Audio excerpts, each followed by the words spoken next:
Good afternoon. Thank you for joining. Let me open with a few remarks regarding what we saw in Georgia yesterday, which was an embarrassment, which was an outrage, which was an affront to our constitutional principles.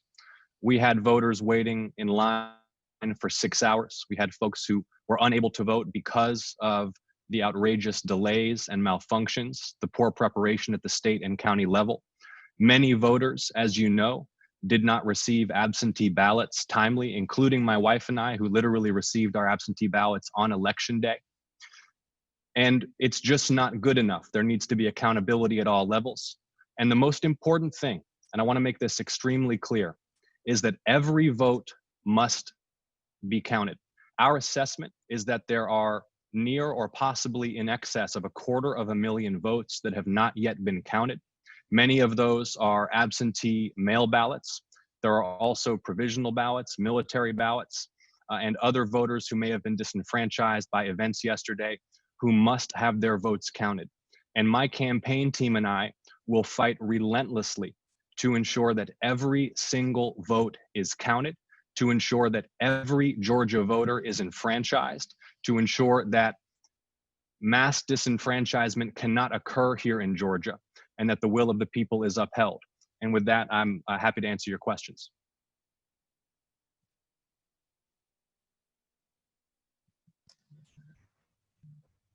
John, do you think Teresa Tomlinson should? All right, I see Greg Bluestein. Oh, Doug, you were already talking. Doug, go ahead. I'll handle it, Jake. Sorry about that. I don't see a hand function. You're fine, Doug. Fire away. Do you think Teresa Tomlinson should back away and hand the nomination to you?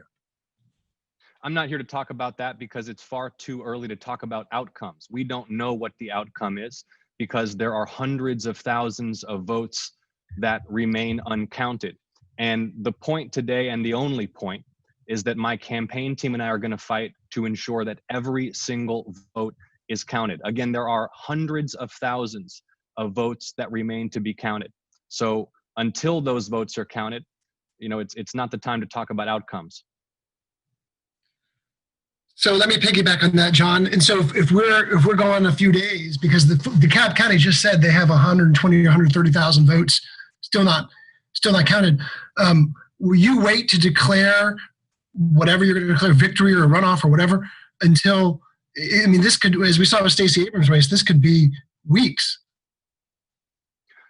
As you pointed out, Greg, there are hundreds of thousands of votes that have not yet been counted. And we will be vigorously monitoring the process. We will be engaging with county and state officials to ensure there is a full count and that no one is disenfranchised. And when we are satisfied that all the votes have been counted, then we can talk about next steps.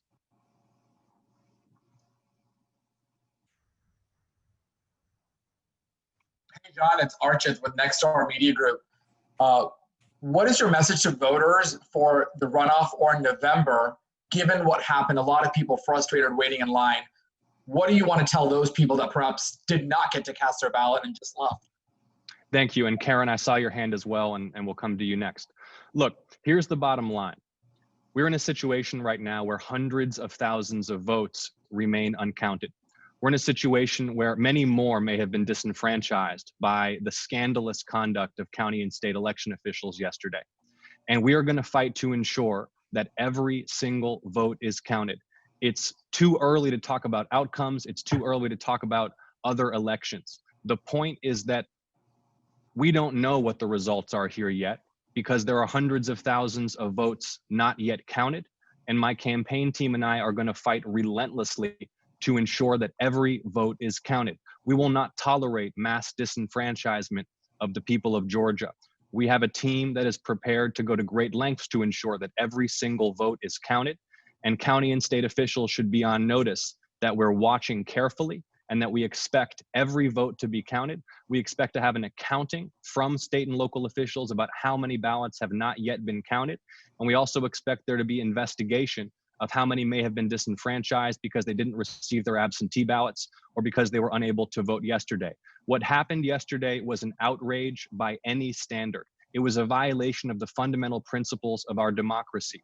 Let's bear in mind that there are many seniors across this state who were told repeatedly by county and state election officials that they would be able to vote by mail, but who never received a ballot or received a ballot too late to submit it by mail. Those seniors cannot have been expected to go out and expose themselves to possible infection, standing in line for 4 to 6 hours to cast their votes. We're going to fight for them. We're going to fight for every single voter. We're going to fight for every single vote to be counted. And there are hundreds of thousands of votes that remain uncounted at this time.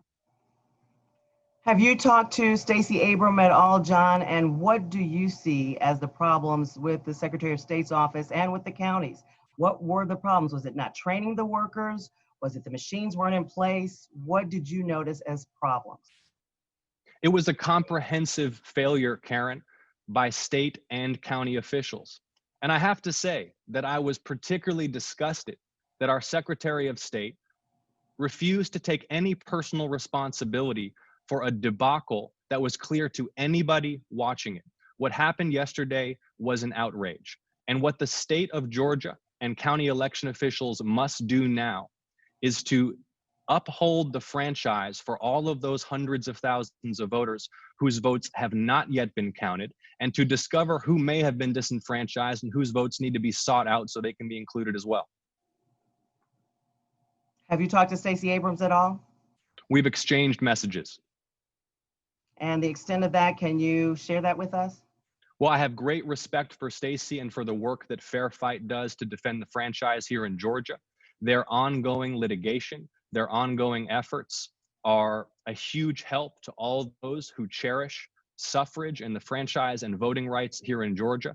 I commend her and her organization for those efforts, and I'm sure that the work that she has done and is doing will be helpful to the cause of making sure that every single vote is counted. Again, hundreds of thousands of ballots remain uncounted. So to be talking about election outcomes is premature. That's not the point. The point is that this process is far from concluded, and it's incumbent upon every candidate from every party, every elected official from every party, and respectfully, I believe also for members of the press, to hold Georgia officials accountable right now to ensure that those votes are counted. John, I'm wondering if there's any litigation your team is contemplating right now. We're ruling nothing out. We will go to great lengths to ensure every vote is counted. And we're watching very carefully right now. And I want to put county and state officials on notice that we're watching very carefully right now to see that all of these ballots are in fact counted, that they're counted timely, that they're counted accurately.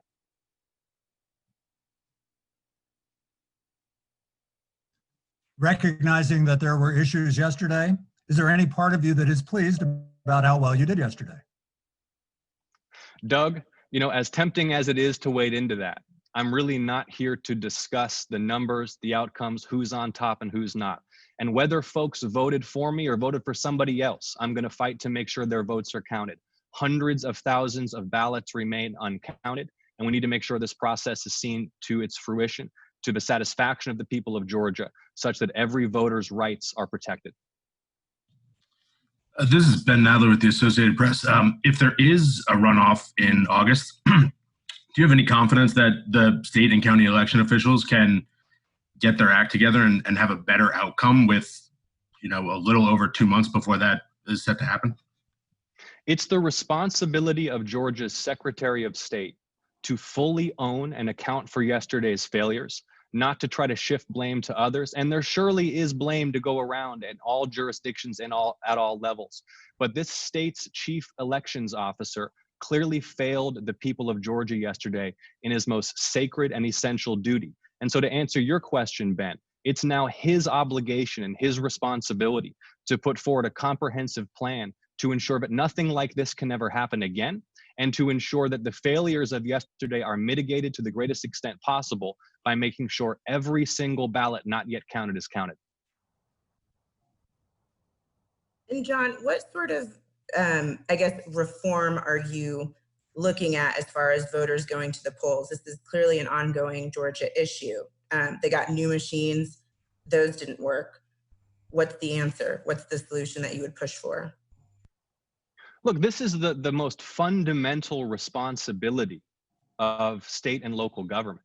is to conduct these elections fairly in a way that empowers every voter to make their voice heard, to do it timely, to do it efficiently, and with confidence in the integrity of the process. And there are many states across this country and many countries around the world that are able to competently conduct elections. And step one for the state of Georgia to begin to repair the grave damage that has been done is to ensure that all of these outstanding ballots are counted and that there's no question about the integrity of the count. Is this something that you think the governor needs to step in and weigh in on? Look, it seems to me reasonable that senior officials in this state, the Secretary of State and the governor, who are responsible for the competence of governance in Georgia, they should be apologizing to the people of this state for what happened yesterday, not trying to deflect blame. They should take responsibility. That's one of the basic qualities of effective public leadership, is taking responsibility for mistakes and presenting plans to ensure that those mistakes are not repeated. And right now, the most vital thing that our state officials and county officials can do is to make sure that the hundreds of thousands of votes that remain uncounted are fully counted.